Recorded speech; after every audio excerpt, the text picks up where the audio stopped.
Welcome to garam garam Bezawada రుచిలో. ఈరోజు వంకాయ నీళ్ళు మేకర్ కర్రీ చేస్తున్నానండి. ఎలా చేయాలో చూద్దాము. ఫస్ట్ స్టవ్ వెలిగించి కళాయి పెట్టుకుని తగినంత ఆయిల్ వేసుకోండి.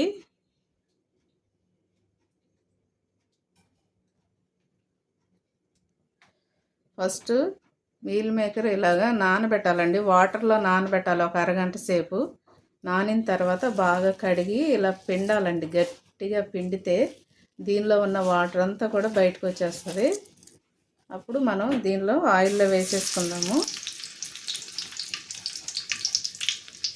ఎందుకంటే ముందు ఆయిల్లో వేయించుకున్నాం అనుకోండి చాలా బాగుంటాయండి. తినేటప్పుడు కూడా చాలా బాగుంటుంది. దీనిలో ఉన్న వాటర్ అంతా కూడా పిండేసేయాలండి గట్టిగా.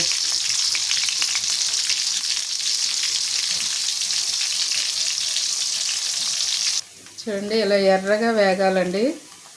ఇలా నీళ్ళు మేకర్ ఎర్రగా వేగితే కూరలు కూడా మనం తింటున్నప్పుడు బాగుంటాయండి. పచ్చి పచ్చిగా లేకుండా ఇలా చక్కగా ఎర్రగా వేయించుకొని కూరలో వేసుకోవాలి. ఇప్పుడు నేను తీసేస్తున్నానండి ఒక గిన్నెలోకి.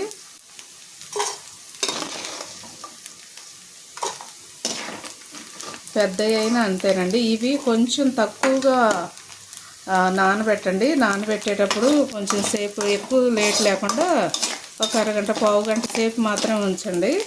అదే పెద్దవి అయితే కనుక ఎక్కువసేపే ఉంచాలండి. చాలా గట్టిగా ఉంటాయి కదా అవి.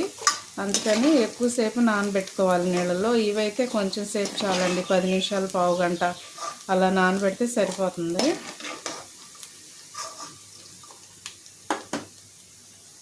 నేను ఒక ఉల్లిపాయ పెద్దదండి కట్ చేశాను, అది వేసేస్తున్నాను.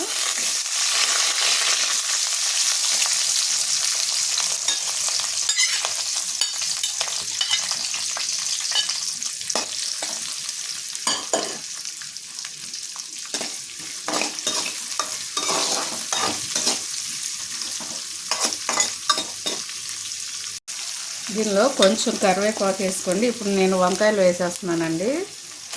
ఈ వంకాయలు దీనిలో వేసేసుకొని కొంచెం సాల్ట్ పసుపు కూడా మనం వేసేసుకొని అలా మూత పెట్టేసామనుకోండి చక్కగా మగ్గిపోయిద్దండి.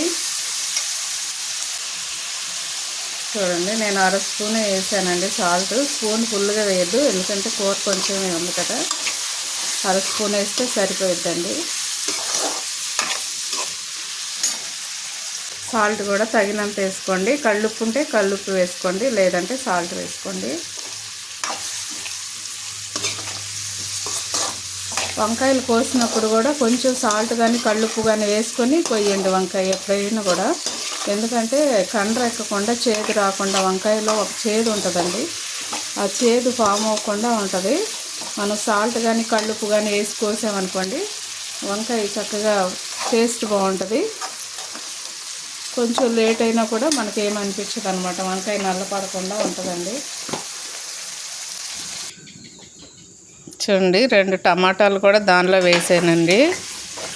చక్కగా అవన్నీ కూడా టమాటాలు కలిపేసుకుని 2 పచ్చిమిర్చి కూడా వేసాను, 3. చూడండి, అవి వేయించుకున్న మీల్ మేకర్ కూడా దానిలో వేసేసాం. ఇప్పుడు అవన్నీ కూడా చక్కగా కలిపేసేసి మూత పెట్టేసుకుందామండి.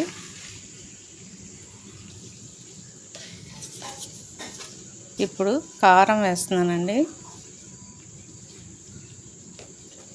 తగినంతగా వేసుకోండి. కొంచెం ఘాటుగా ఉన్న కారం అయితే తక్కువగా వేసుకోండి.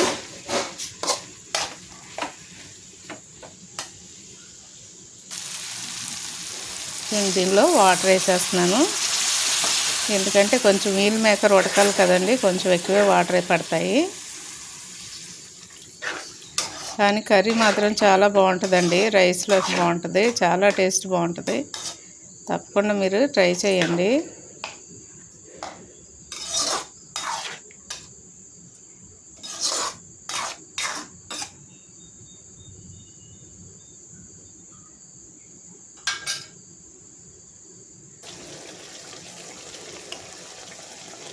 చూడండి, దీనిలో 1 స్పూను ధనియాల పొడి వేస్తున్నానండి. ఒకవేళ మీకు చింతపండు కావాలంటే చింతపండు కూడా వేసుకోవచ్చండి. ధనియాల పొడి వేయకుండా చింతపండు వేసుకోవచ్చు. నేనైతే ధనియాల పొడి వేసానండి. ఇప్పుడు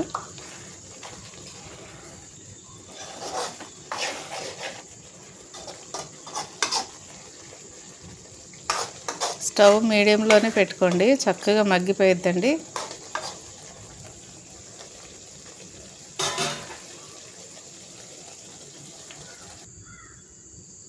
చూడండి, ఇలా ఆయిల్ పైకి వచ్చేంత వరకు కూడా కర్రీ ఉడకనివ్వాలి. ఇట్లా ఆయిల్ పైకి వస్తే కూర చాలా బాగుంటుందండి, టేస్ట్ సూపర్గా ఉంటుంది. తప్పకుండా ట్రై చేయండి. అలాగే మా ఛానల్ని మర్చిపోవద్దండి. గరం గరం బెజవాడ రుచులు సబ్స్క్రైబ్ చేయని వారుంటే సబ్స్క్రైబ్ చేయండి, షేర్ చేయండి, లైక్ చేయండి. Thank you.